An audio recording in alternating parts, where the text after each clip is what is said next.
Hello, and welcome back to Map Making with Sarc, or whatever this thing is called, I don't know. So, last episode saw us create this flaming space rock, but today we'll be working on something a little bit different. But before that, more information. So this map, as mentioned, is survival oriented. I want to take themes from the skyblock genre and amplify them. Now, though this map is a survival experience, it will be played in adventure mode for various reasons. First off, adventure mode allows for a lot more control over play interaction when compared to survival mode. What do I mean here? Well, I would like to override Minecraft's default tech tree as much as the game will allow. For example, take a look at this planet. If I were in survival mode, I would naturally start by digging up this dirt and this gravel, and then doing whatever I want with it. So, I could just place and yada yada yada. However, I don't want this, at least not right off the bat. I feel that it would be interesting to have the player acquire some materials and resources through alternative and custom means. To do this, we'll be using Can Destroy and Can Place On. If you aren't quite sure what these do, let me give a quick explanation. These are two NVT tags which can be placed on items. By default, you cannot break or place anything in adventure mode. Can Destroy, when placed on an item, will lift this ban, so that item, when held, has the ability to break specified blocks. Similarly, Can Place On will lift the ban on placing blocks on specified block types. So, for instance, if I placed Can Place on a block of dirt, with the ability to place on stone, then it would be able to place stuff on stone, but nothing else. These are indeed very useful. However, there is still much to be desired when it comes to control. For instance, it would be amazing if we were able to both prevent crafting, but also rewrite crafting recipes in our own vision. So you can prevent players from placing workbenches, but as you probably also know, there is a crafting table in, well, not a crafting table, but a crafting grid in every player's inventory screen. Now, I know there is trickery to do this, however, an official method would be wonderful. Another feature that would be invaluable here would be the ability to alter what blocks drop what items. Say if I were to place some cobblestone here. Okay, so here's some cobblestone. If I were to place cobblestone here and I were to break it in survival mode, then it would drop cobblestone, obviously. But if there were, say, a drops block tag that could be placed on items, we could then overwrite this cobble to drop gold instead, which would be amazing. But alas, that's just a dream for now. Now, on to what we're actually going to be doing. So, as already said, I want to overwrite the tech tree here. So instead of, getting wood, then getting stone, then getting iron, yada yada, until you have everything, I want to kind of control the progression. As I've already mentioned, to obtain materials and stuff, you're going to have to explore, okay? You're going to have to explore the galaxy to find these things. Now, you aren't going to be doing this via bridging, so you're not going to receive certain materials and then, just bridge out to a planet which just happens to be next door. That's not quite how it's going to work. It's going to be a little bit of a different system than that. But there, of course, is going to have to be bridging in some areas, and the first area is going to involve bridging. So, how are you going to obtain your first material? Where are we exactly? We are in the destroyed ruins of a planet, and what would be happening? There would be lots of debris flying around, and I thought this would be a good opportunity to start the player's tech tree, basically. So the first thing I want to do is I want to develop this debris system. Now I'm going to use netherrack because netherrack is quite like dirt. It's ugly, it is very weak, and yeah, it's just a terrible block that no one likes, and I kind of want to start the whole map off with these terrible blocks that no one likes. So basically how I envision this working out is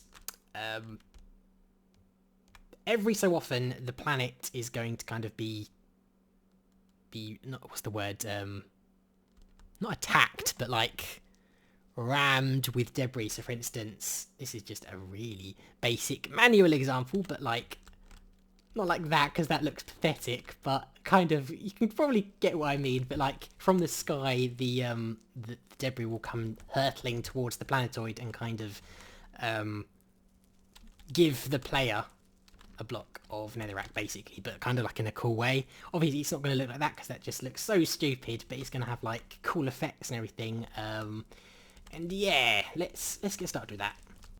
Right, so I'm going to kind of walk you through my journey through creating this, as opposed to how I normally do things, how I just normally like, do something then show it. I'm going to kind of show you my journey. So starting at the very beginning, this is kind of how I want it to look, kind of. So kind of like a meteorite. So I'll do that again. It kind of comes crashing to the ground with quite a bit of force. And to do this, gotta pick it up. To do this, we're just kind of giving it a little bit of velocity. So summoning an item at those coordinates, and the motion is just like some negative Y and a little bit of Z as well to give it some sideways, so it's not just straight down, so it doesn't just go plop like that. So I think that will look pretty cool. There'll be more effects than that, but yeah, let's kind of work off that. Okay, so here is what I have so far. So not too much, but okay, so we're starting off with just a clock, just the etho hopper clock. Now this goes off every 5-6 seconds or something, probably a bit less than that. So when it goes off and sends a pulse, what it's going to do is it's going to issue a spread players command. So we're going down here, we'll see that we have a spread players command in here. And basically what this is doing is it is spreading an entity called Meteor Source, I'll get to that in a minute, around the destroyed planet. Then what it's doing, basically at the same time, is that it is teleporting Meteor Source 15 blocks up into the air, because when you spread players it will teleport the entity to the ground, and we don't want that, we want it to be in the air. So after that we have 12 redstone tick delay, and then we issue a execute command. So this is quite a long command, so let me show you that. Yep, it is pretty damn long, so I'll try to walk you through it. So we start off with execute at entity the Meteor Source. So Meteor Source is actually a bat. I'm using a bat for obvious reasons, because a bat flies around and it kind of goes in a random pattern, so that's pretty good mob to use. So it's executing something at the bat. So we are summoning an item at the bat. So it's a block of netherrack, okay. It is called a Molten Debris. It can be placed on stone, but that's just kind of a placeholder. I'll have to change that to dirt and gravel. It's got an enchantment, so it sort of looks a little bit nicer. Hiding flag, so you can't tell what it can do.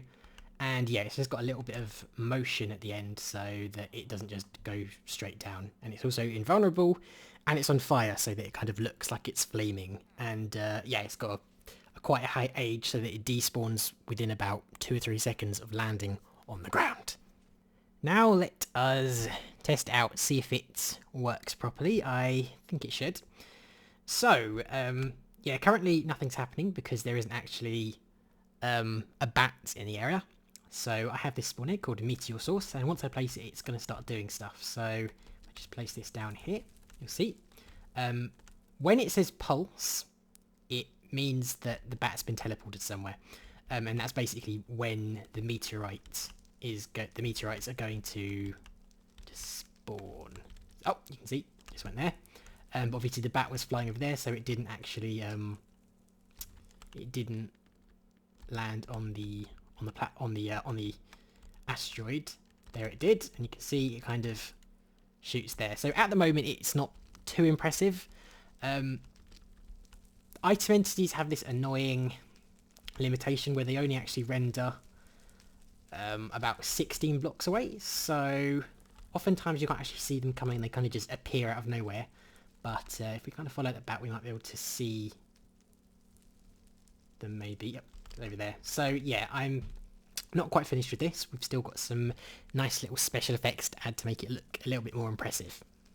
Okay, so I've worked on it a little bit more, and the meteorites now look considerably better. So let's take a look at this. Place them down, and you'll see that the meteorite now is a little bit jazzier. So as you can hear, there is now a sound effects playing. So if we can catch him, quite loud sound effects. But yeah, the meteorites now leave like a flaming trail behind, and also when they impact into the ground,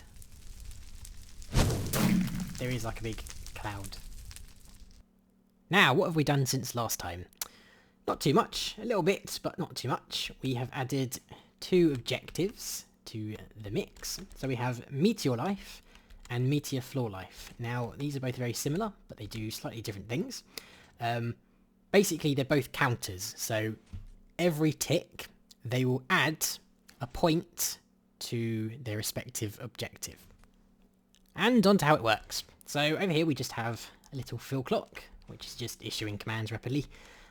So first off, we are basically just adding a point in Meteor Life to any Molten Debris entity. So when I throw that, well, that too, I suppose, but right now it's actually, its score is increasing every tick, so every second it's gaining 20 points. So the whole point behind this is to control the sound effects and the particle effects. So once that entity has reached a score of 2, at most 2, and minimum 2, so only 2, then it will actually play the Ghast Fireball sound effect. This is to kind of indicate that it's spawning. And similarly, with the Meteor Floor Life, we are also counting how long the entity has existed, but we're only counting for when it's on the floor. So if it's like here, then it's only actually going to start counting once it's hit the floor. And once it has hit the floor, and once again when it reaches 2, then it will play the explode sound effect. And we're using similar things here with the particles, except no, they're actually pretty much the same. But yeah, the point of the meteorites is to give the player a block early on, a building block, because as I already mentioned, this dirt and this gravel isn't actually going to be mineable from the get-go. So let's just spawn a few bats. So obviously the bats aren't going to be visible, they're going to be invisible. Not as stupid as that, hopefully. But yeah, basically you're going to be walking around on the flaming rock and trying to collect the molten debris as you go until you have enough to do something else, which I will get to at a later date. But yes, I think that is going to do it for today. I hope you enjoyed the meteorite shower. Thank you for watching, and I'll see you next time.